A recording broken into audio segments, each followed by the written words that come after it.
Mr. Vincent. The next speaker is Professor Sarah Frederick, who will speak Russo-Japanese War and the Birth of Shoujo Culture. Well, luckily I'm short again. Short again. All right. I used to be tall. I recently became the shortest person in my family. Thank you so much for this wonderful conference. I think this is the last talk, so thank you for your patience with me this far, and thank you to Grant for organizing everything. I'm more of an expert in print culture and the 1920s and 30s history and literature, but I delved into my pretty vast collection of girls' and women's magazines to see what I might find there related to today's topic. Shoujo is a Japanese term referring to adolescent girls, a category now known beyond Japan by the world of anime, manga, even entered into the Oxford English Dictionary in 2011. It's also used commonly in things like the Cool Japan campaign, and shoujo culture has become part of soft power diplomacy. It literally means not fully woman. Shoujo generally refers to the time between later childhood, like around 8 or 9 years old, and marriage. It is considered a modern category whose use expanded in the early 20th century, highlighting the long time of relative independence for young women associated with the modern school system that was expanding rapidly at that time. The Upper School Act of 1899 expanded all education, and required there to be women's schools all around Japan. The number attending at least 6 years of education grew rapidly around that time, as did more advanced girls' schools. Because of that history here, there has been an enduring celebration of the shoujo as a kind of empowered figure, more literate and not fully tied to reproduction and free for exploration of various sorts. Though outside the scope of my talk today, in some of my other research, I look at ways that shoujo culture was seen as one of empowerment and where many forms of same-sex friendship and sexuality were allowed and embraced. This concept has continued in Japan and internationally to invite diverse and empowering readings, including shoujo culture as an LGBTQ-friendly realm. One way these messages have been conveyed is through popular media, of course. Now that's more digital, but at the origin it was very much in print media. I wanted to talk about this today because the origins of that print media culture, Japanese girls' magazines, really burst on the scene around the time of the Russo-Japanese War, with most of the important first publications appearing close to the time of the Portsmouth Treaty. Some are included on the slide. Shoujo Sekai was first printed in September 1906, so on the first anniversary of the treaty. Youth magazines aimed at all children took off closer to the Sino-Japanese War, and like many publications at that time, focused on adventure stories. They began to have a girls' column that were then turned into standalone publications. For good reason, scholarship frequently frames these publications in terms of their relationship to gender roles, whether it is to show the promotion of feminine domesticity on the one hand, or to show, on the other, how they provided a new space for young women's personal expression, artistic output, or community building. However, girls' magazines were also shaped by the political climate, of course, and the aftermath of the Russo-Japanese War. Propped up by Japan's perceived success in that war, magazines addressed the young citizens of Japan as though speaking to an increasingly unified group of young women, with the girl often at the center or symbolizing a shared national imperial culture. And I think you saw this already in Professor Dickinson's postcard with the British and Japanese girl symbolizing that alliance in 1902. We see in these sorts of publications the rise of the nationalist perspective articulated by Benedict Anderson in Imagined Communities, and discourses on the status of women being linked to the modern Japanese state and promotion of Japanese as part of world civilization.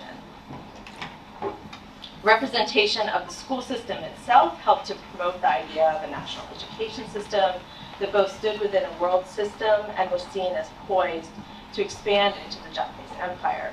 These publications took part in fostering and celebrating that literacy, sometimes framing it as a national or even racial superiority over other nations. Typical representations of individual girls were art and photographs of unnamed Japanese shoujo posed in a landscaped or charming home setting with attributed photographers and artists, including people like emerging illustrator Takehisa Himeji. And these sorts of images are the ones that are most taken up in exhibits and studies of these sorts of publications. However, a few other common types of representations in these publications were much more tied to the Russo-Japanese War and emerged especially between 1906 and end of Meiji in 1912. Among these were representations of girls from military families and girls connected to the imperial family. In some cases, this was both, such as this image from Girls Pictorial. These girls were the three daughters of Prince Kuniyoshi, whose father was a major figure in the Meiji Restoration.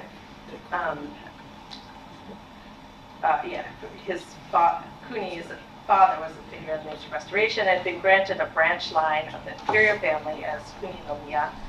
Prince Kuniyoshi himself was a field marshal in the Russo-Japanese War and in the Japanese First Army under Kuroki Kamemoto. Another image of him. He remained in the military into the 1920s. Meanwhile, the oldest daughter in that first photo I showed would go on to marry the crown prince, who became the Showa emperor, or known in English, I guess it's Hirohito. Here the girls were posed with classic iconography of early 20th century girls' culture, including piles of roses at their feet. They're wearing matching Western dresses, and bows also indicated their wealth and showed a kind of aspirational, but not common appearance for girls at that time. And another mark of shifts in imperial culture, while Kuniyoshi's father had about 18 children with 5 or more formal wives, or nyobo. Kuniyoshi's generation was during a move towards monogamy in the imperial family. This value system was also subtly promoted in girls' magazines. So you see this family trip. I think there's also here you see also the global influence in views of what a family should be, and even using the British royal family as one model of how the imperial family should be constructed.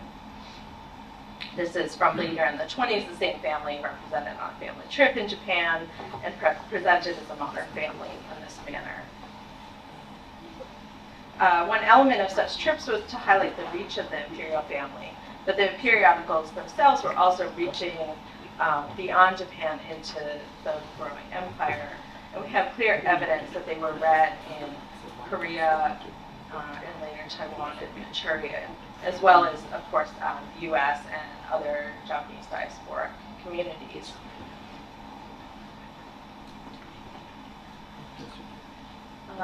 Looking at materials, and this is the sort of association of girlhood with the imperial family and representations of them.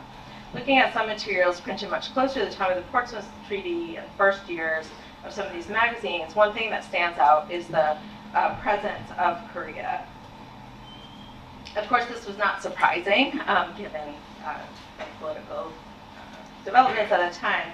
While Japanese had been migrating to Korea with a big wave during the Sino-Japanese War, it was, of course, after the Russo-Japanese War, that a policy of sending long-term colonial settlers with their whole families was more strongly promoted by the Japanese government, moving from the status of imin or migrants to shokunin or colonialists.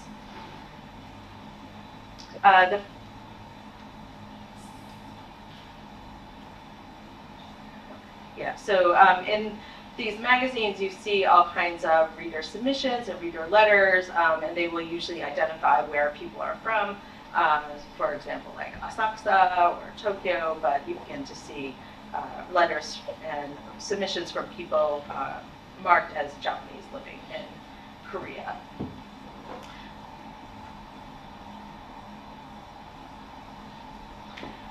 You also see discussions of Korea and Korean girls as a representation of the expansion of Japan's area.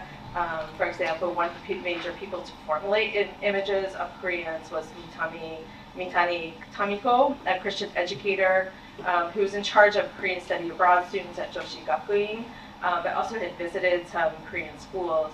So she seems to actually have pretty limited knowledge. She gave a lot of interviews for newspapers, but also published her remarks in girls' magazines, such as her piece regarding the Korean shoujo, who she says are now our sisters. This is in 1910, so a little bit later, obviously, after the annexation. She criticized school facilities in Korea dismissively as dirty, but then also praised what she liked about the Korean girls as being respectful of their elders, outgoing, and strong students. During this time, images of Korean girls with landscapes in the foreground also appeared on the pages of the magazines. These are very similar to the types of images of Japanese girls that we saw earlier, framed in the same way, and framed their relationships, as Mitani had put it, in a form of sisterhood, though clearly of a hierarchical sort, with Japan at the place in the civilizing world. The other thing you get a lot of at this time is these kind of articles about girls of the world representing, and this I think resonates with many of the talks that we discussed earlier, and the move towards thinking of Japan as having a special place or a place in the world's community. Many of these articles had a pretty racist kind of attitude.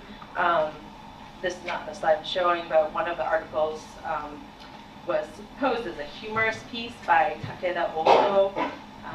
He contributed a piece where he sort of lightheartedly and offensively referred to compared household items to represent races of the world, like sugar cubes as white Europeans, copper coin, like the natives of various areas.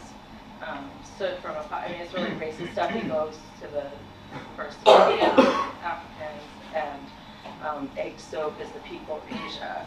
I hesitate to even read this because it's very offensive material, but this is aimed at 8 to teenage girls at this time. I